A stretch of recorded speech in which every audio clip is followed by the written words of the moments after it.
அனைவருக்கும் நமஸ்காரம். ஓம் பூச்சியாய ராகவேந்திராய சத்திய தர்மரதாயச பஜத்தாம் கல்பவிருஷாய நமதாம் காமதேனுவே. ஸ்ரீ ராகவேந்திரோடைய பொற்பாதம் தொட்டு வணங்கி குரு வாழ்க குருவே துணை. ரொம்ப சிறப்பாக அற்புதமாக இருக்கிறீங்கன்னு நினைக்கிறேன். நெக்ஸன் டிவி நேயர்கள் அனைவருக்கும் நமஸ்காரத்தை தெரிவித்து கொண்டு வணக்கத்தை தெரிவித்து கொண்டு உங்களுடைய நல் ஆதரவுக்கு ரொம்ப ரொம்ப நன்றிங்க. இப்போ ஆங்கில மாதத்துடைய பலாபலன்கள் தொடர்ந்து நம்ம பார்த்துட்டு இருக்கோம்.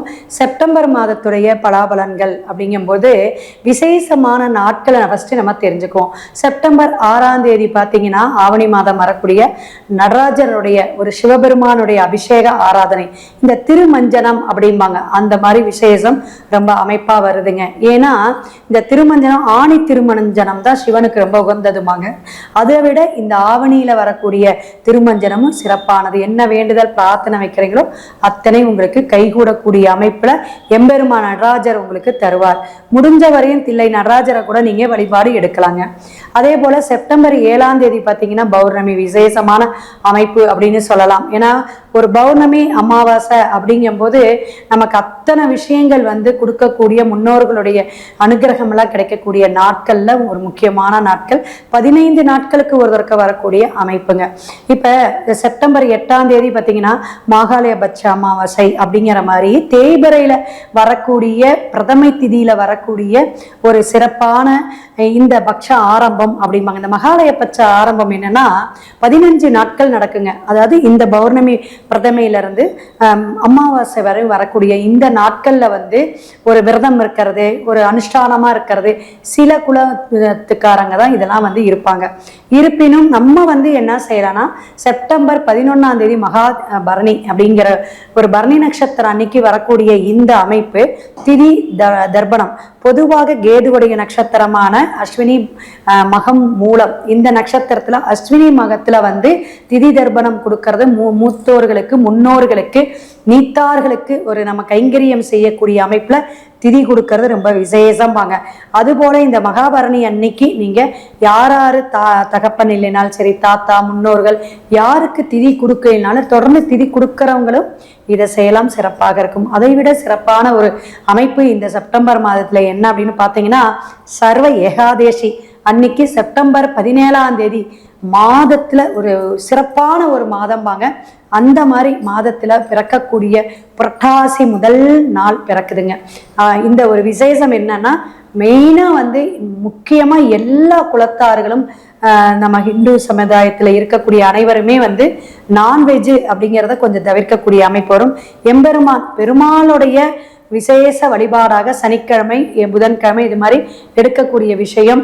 நம்ம ஒரு மோட்சத்தை அடையணும். இந்த பூலோகத்திலேருந்து கெட்ட விஷயத்துல எல்லாம் நம்ம எத்தனை விஷயங்கள் நம்ம செய்யக்கூடிய பாவ புண்ணிய கணக்குக்கெல்லாம் எம்பெருமான் நமக்கு நல்ல விஷயத்தை கொடுக்கக்கூடிய அமைப்புல பெருமாளுக்கு ஒரு உகந்த ஒரு மாதமாக இதை எடுக்கிறோம். அதுல நம்ம புரட்டாசி மாதம் ரொம்ப விசேஷம். இன்னும் அந்த புரட்டாசி மாதத்துடைய பலாபலன் அந்த வீடியோவில் ரொம்ப உங்களுக்கு சிறப்பாக சொல்கிறேன். செப்டம்பர் 21 பார்த்தீங்கன்னா மகாலய அமாவாசை வருதுங்க. இது எப்படின்னா பௌர்ணமியில எப்படி நம்ம சொன்னோமோ அது முடிவு காலம். இந்த மகாலய அமாவாசை ரொம்ப ரொம்ப விசேஷம். இதுல திதி தர்ப்பணம் கொடுக்கறவங்க, இதுவரையுமே கொடுக்காதவங்க எல்லாருமே திதி கொடுக்கக்கூடிய அமைப்பு. முறையாக ஆகம விதிப்படி நம்ம இந்து கலாச்சாரப்படி நீங்க இன்னும் சந்தேகம் இருந்தா என்னோட டிஸ்பிளேல போன் நம்பர் நீங்க கேட்டு தெரிஞ்சுக்கலாம். ஏன்னா இப்ப 6 மாசத்துல இறந்தாங்கன்னா கொடுக்கலாமா, 1 வருடம் கழிச்சு கொடுக்கலாமா, இந்த மலை கோயிலுக்கு போகலாமா, இது மாதிரி குலதெய்வ வழிபாடு என்ன, நிறைய சந்தேகங்கள் இருக்கு. நிறைய பேத்துக்கு ஒவ்வொருத்தருக்கும் ஒவ்வொரு மாதிரி நமக்கு அந்த இறந்தோருடைய விஷயத்த இத்தனை நாட்கள் அப்படிங்கிற விஷயம்லாம் இருக்கு. அதெல்லாம் நம்ம டீப்பா நம்ம அடுத்த இதுல நீங்க கேட்டுக்கலாம். அதே போல வசந்த கால நவராத்திரி விழா ஆரம்பம் கண்டிப்பா தெரிஞ்சுக்கணும். 22ஆம் தேதி 2025 மகா நவராத்திரி விழா கொண்டாடக்கூடிய அந்த 9 நாட்களும் 22ஆம் தேதி ஆரம்பிக்குது. அது நமக்கு அமாவாசைக்கு மறுநாள் பிரதமை திதியில தான் இது ஆரம்பிக்கும். மேற்கொண்டு ஃபுல்லா டீட்டெயிலா நம்ம மேஷம் முதல் மீனம் வரை ஒவ்வொரு ராசிக்குள்ளாரையும் போகும் பொழுது உங்களுக்கு சொல்றேன். மகர ராசி நேயர்களே, செப்டம்பர் மாதம் எப்படி இருக்கும் அப்படின்னா நல்ல மங்களகரமான மாதமாக பல விஷயங்கள் சுபகாரியம் சுப நிகழ்ச்சி, கோயில் வழிபாடு எல்லாம் எடுத்துக்கிட்டு பக்குவமா இருக்கக்கூடியவங்க, பக்குவ குணம், பல விஷயங்கள் மாற்றத்தை ஏற்படக்கூடிய, ஒரு உயர்வை கொடுக்கக்கூடிய, ஒரு அந்தஸ்தை கொடுக்கக்கூடிய மாதமாக இருக்குது. நிறைய பேர் கோடீஸ்வர யோகம் அப்படிங்கிற விஷயத்துல மகர ராசி இப்ப கோல் அடிச்சுக்கிட்டு இருக்காங்க. அந்த அளவுக்கு ஒரு உயர்வை கொடுக்கக்கூடிய காலகட்டமாக இருந்துச்சு. ஏன்னா 7.5 சனி, அஷ்டமத்து சனி, பல விஷயங்கள்ல இருந்து மீண்டு அப்படி நீந்தி வந்திருக்கீங்க. அதனால இந்த மாசம் உங்களுக்கு ஒரு பக்குவத்தை கொடுக்கக்கூடியது, பல விஷயங்களை உங்களுக்கு பாடத்தை புகட்டக்கூடிய விஷயமெல்லாம் இந்த மாசம் தெளிவுக்கு வருங்க. ஒரு சிந்தனை தடுமாற்றிலிருந்து தெளிவா இருப்பீங்க. உற்சாகமா இருக்கக்கூடிய மாதமாக மகர ராசிக்கு தென்படுகிறது. நிறைய திடீர் வருமானம், திடீர் பணவரவு, திடீர் யோகம் வரக்கூடிய காலகட்டமாக இருக்கு. கோச்சார கிரகம் என்னதான் கொடுத்தாலும் நல்லா கேட்டுங்க, உங்களுடைய தசாபுதி சப்போர்ட் பண்ணாதான் அது உடனே கிடைக்கும். இல்லாட்டி சில தாமதத்தை கொடுக்கக்கூடிய விஷயமாகவும் இருக்கும். குரு 9ஆம் பார்வையாக பார்க்கக்கூடியனால குழந்தைகள்னால லாபம். குழந்தைகள் உங்களுடைய குழந்தைகள் அங்கங்கே அலையிறது, வெளிநாடு வெளியூர் போறது, இது மாதிரி பயணம் சார்ந்து அலைஞ்சிக்கிட்டே இருப்பாங்க உங்களுடைய குழந்தைகள்னால லாபமும் உண்டு, பணவரவு உண்டு, தனவரவு உண்டு. போன மாசம் என் பையன் இவ்வளவு கொடுத்தாருங்க, ஒரு 20,000 கொடுத்தாருன்னு வச்சுக்கோங்க. இந்த மாசம் ஒரு 40,000 கொடுக்குற அளவுக்கு டபுள் மடங்கு வருமானத்தை ஈட்டக்கூடிய கட்டமாக உங்களுடைய குழந்தைங்க நல்ல ஒரு முன்னேற்றத்தை தரக்கூடிய காலகட்டமா இருக்கு. நல்லா படிப்பாங்க.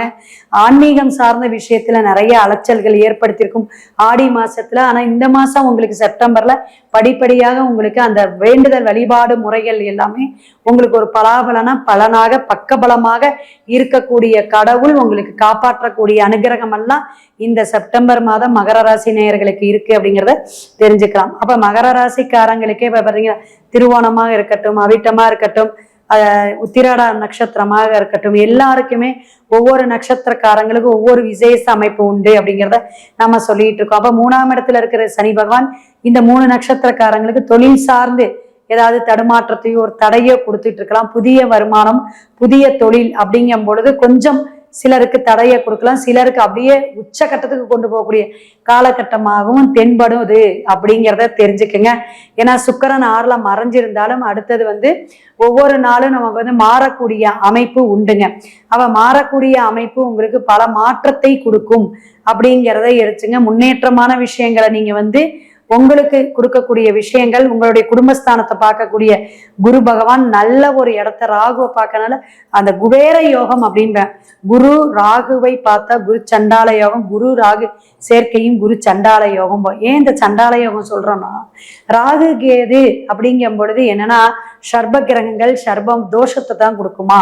கிடையாதுங்க. ராகு கேது சர்ப தோஷத்தை விட நிறைய விஷயங்களை கெடுபலனை குறைச்சு யோகத்தை கொடுக்கக்கூடிய காலகட்டமாக இருக்கும் அப்படிங்கிறத தெரிஞ்சுக்குங்க. அப்ப பார்வைக்கு அத்தனை விசேஷம் உண்டு. குடும்பத்தை பார்க்கக்கூடிய அமைப்புக்கு உங்களுடைய குடும்பத்துல நிறைய குழந்தைகளாகட்டும், கணவன் மனைவி ஆகட்டும், நிறைய பயணம் சார்ந்த விஷயம், வெளிநாடு வெளியூர் தொடர்புகள்லாம் இனிமே கிடைக்கக்கூடிய விஷயம் இதெல்லாம் இருக்குது. விசா எடுத்து வைக்காதுங்க, விசா பாஸ்போர்ட்லாம் எடுத்து வச்சுக்கோங்க. கண்டிப்பாக வெளிநாடு போகக்கூடிய யோகங்கள் அள்ளி தரக்கூடிய பலாபலன்களை இன்னும் வரக்கூடிய மாதத்திலையும் இருக்குது. செப்டம்பர் மாதத்துல வாரா கடன் வரக்கூடிய அமைப்பு, கடன் பிரச்சனைகளை படிப்படியா குறையக்கூடிய அமைப்பு, சற்றுன்னு வரக்கூடிய ஒரு புதிய நபர்களை மட்டும் நம்பாதீங்க, கவனமா இருங்க. அவங்களோட 1 மாசம் ஒரு 6 மாசம் பயணிச்சுட்டு அதுக்கப்புறம் முடிவெடுங்க. சூரியன் புதன் கேது தொடர்பு உங்களுக்கு டாக்குமெண்ட்லயோ அப்பாவளி சொத்துலயோ சில பிரச்சனைகள் அப்புறமே சரியாகக்கூடிய காலகட்டங்கள் இருக்கு. சிம்மத்துல இருக்கக்கூடிய விஷயங்கள்ங்கிறதுனாலதான் இதெல்லாம் சொல்றோம். 6-8 இருக்கக்கூடிய எந்த கிரகமும் அது சஷ்டாங்க தோஷத்தை கொடுக்கும். பொருத்தம் பார்க்கும்போது சொல்லுவோம், லக்னமோ ராசியோ, லக்னத்தை விடுங்க, ராசி 6-8 அமையக்கூடாது, சுக்கிரனோ செவ்வாவோ 6-8 அமையக்கூடாது. அப்ப ஆண் பெண் ஜாதகத்துல எத்தனை விஷயங்கள் நம்ம பொருத்தம் பார்க்கும்போது வெறும் நட்சத்திர பொருத்தமோ அல்லது ராசி பொருத்தமோ பார்த்துக்கிட்டா போறோம், உள்ளார கட்ட பொருத்தமும் இந்த மாதிரி கிரகத்தோடைய அமைப்பை வச்சுதான் பார்க்கிறோம். அப்ப மகர ராசி நேயர்களுக்கு இப்படி இருக்கிற கோச்சார கிரக அமைப்புல இருக்கும் பொழுது நீங்க கவனமா இருக்கக்கூடிய விஷயம், உடல் ஆரோக்கியத்துல கவனமாக இருக்கக்கூடிய ஃபுட்டெல்லாம் கவனமாக எடுத்துக்கணும். எதையுமே சட்டுன்னு முடிவெடுக்கக்கூடிய விஷயங்களா இருந்தா யாராவது ஆலோசனை பண்ணிட்டு நீங்க எடுக்கணும். ஏன்னா நிறைய பணம் வந்துட்டு இருக்கு, நிறைய விஷயங்கள் நமக்கு ஒரு புகழை தேடிட்டு இருக்குது, ஒரு ஒரு உற்சாகத்தை கொடுத்துட்டு இருக்கு, ஒரு உயர்ந்த நிலையை அடைஞ்சுக்கிட்டு இருக்கிறோம். அதுக்கு நல்ல கண் தெரியுதுங்க. எங்கேயோ நமக்கு ஒரு யோகம் இருக்குது, நான் தேடிக்கிட்டு இருந்தது கிடைக்க போகுதுங்க, எட்ட போகுதுங்க, இந்த பக்கத்துல போயிட்டேன் அப்படிங்கிற மாதிரி அந்த புதையலை தேடி போகக்கூடிய அமைப்புல மகர ராசி இருந்தாலும் எங்கேயாவது கால வரக்கூடிய அமைப்பு இருக்கும். தசா புத்தி பார்த்துக்கணும், கவனம், விழிப்புணர்வு தேவை அப்படிங்கிறத தெரிஞ்சுக்குங்க. ஒவ்வொரு கிரக பெயர்ச்சி வச்சுதான் நம்ம வந்து கோச்சாரம் சொல்றோம். அப்ப இந்த கிரகங்களுடைய ஆளுமை தன்மை ஒரு பாவகத்துல இருந்து ஒரு ராசிநாதனை எப்படி இயக்குது அப்படிங்கிறத நீங்க நல்லா தெரிஞ்சுக்கணும். அப்ப 2ஆம் இடத்துல இருக்கிற ராகு நிறைய குடும்பம் சார்ந்த விஷயத்துல, குடும்பத்துல இருக்க வீடு, வண்டி, வாகனம் பழுது பார்க்கறது, அலைச்சல்களை கொடுக்கறது, பயணத்தை கொடுக்கறது, இதெல்லாம் நடந்துகிட்டே இருக்கும். இன்னும் ஒரு ஊர் போறது, பெரிய ஊர் போறது, வெளிநாடு போகக்கூடியவங்களுக்கு எல்லாம் யோகமான காலகட்டங்கள். விவசாயத்துறையில இருக்கிறவங்களுக்கு சூப்பரா இருக்கும். இந்த மாதம் நிறைய வந்து ஏற்றம், விளைச்சல் எல்லாமே உண்டு. அதிர்ஷ்ட வாய்ப்புகளை மட்டும் கொஞ்சம் கவனம் தேவை. ஒரு விஷயத்த தள்ளி போட்டாலும் இன்னொரு விஷயம் காத்துக்கிட்டு இருக்குது மகரத்துக்கு அப்படிங்கிறத தெரிஞ்சுக்க. உங்களுக்கான வழிபாட்டு கோயில் செப்டம்பர் மாதம் என்ன அப்படின்னு பாத்தீங்கன்னா, சுக்கரன் ஸ்தலம் அப்படின்னு இருக்கக்கூடிய அமைப்புல ஏதாவது பாருங்க. இப்ப திருப்பூர் பாத்தீங்கன்னா சுக்ரீஸ்வரர் அப்படின்னு கோயில் இருக்கும். அதுபோல பெருமாள் கோயில்ல இருக்கிற வழிபாடோ அல்லது தாயாருக்கு வந்து தாமரைப்பூ வச்சு நீங்க வழிபாடு எடுக்கிறது ரொம்ப விசேஷமா இருக்கும். புதன்கிழமையும் சனிக்கிழமையும் போய் வழிபாடு எடுங்க. உங்களுடைய மனக்குறை, பண குறை, மன தெளிவை கொடுக்கும். ஒரு தைரியமான தன்னம்பிக்கை கொடுக்கக்கூடிய காலகட்டமாக செப்டம்பர் மாதம் இந்த பரிகாரம் சிறப்பாக இருக்கும் அப்படிங்கிறத வாழ்த்தி வணங்கி அடுத்த பதிவில் சந்திப்போம். சிவாய நம. திருச்சிற்றம்பலம்.